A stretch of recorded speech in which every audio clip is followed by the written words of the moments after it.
છોટાઉદેપુર જિલ્લાના બોડેલી તાલુકાના બાંગાપુરા ગામની સસ્તા અનાજની દુકાનમાં આગ લાગવાની ઘટના। જે પ્રકારે કહી શકાય છે કે આજરોજ વહેલી સવારે આ આગ લાગવાની ઘટના બની છે। આગ કઈ રીતે લાગી તે કારણ હજુ અકબંધ રહ્યું છે। છોટાઉદેપુર જિલ્લાના બોડેલી તાલુકાના બાંગાપુરા ગામે સસ્તા અનાજનો સંચાલક અને તેના મળતિયાઓ દ્વારા અનાજનો જથ્થો સગેવગે કરવાનો બનાવ બન્યા બાદ આજરોજ વહેલી સવારે એ જ દુકાનને વહેલી સવારે આગ લાગવાની ઘટના બની હતી। સંચાલક દ્વારા એપીએમસી ફાયર ફાઇટરને જાણ કરતાં ઘટના સ્થળે પહોંચી હતી અને આગ પર કાબૂ મેળવ્યો હતો।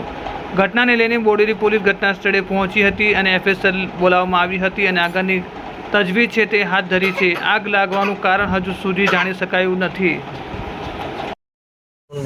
અને આજે ઘટના જે આપણે સ્થળ પર ઊભા છે અહીંયા ફળિયામાંથી એક કાકા આવીને ઘરે અમને આવીને કહી ગયા કે એસોસિએશન દુકાનની અંદર ગોટારો નીકળે છે, સળગતું હોય એવું લાગે છે। તો અમે તરત બાઇક લઈને અમે એસોસિએશન પર સ્થળ પર પહોંચી આવ્યા બાઇક લઈને અને ત્યાં અમે જોયું તો ગોટારો અંદર બધું હરકતું હતું, અંદર અનાજ છે બધું બાકી છે જથ્થો આપવાનો અમુક ગ્રાહકોને।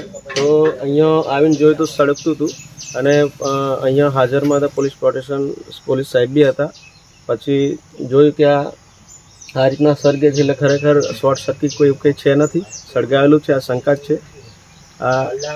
આ રીતના ચાલી રહ્યું છે, ઘટના સ્થળે જોયું છે અને બંબો મંગાવીને પછી થોડું અનાજ ને એવું બધું હળગતું હતું એ બધું ઠંડુ કરી છે।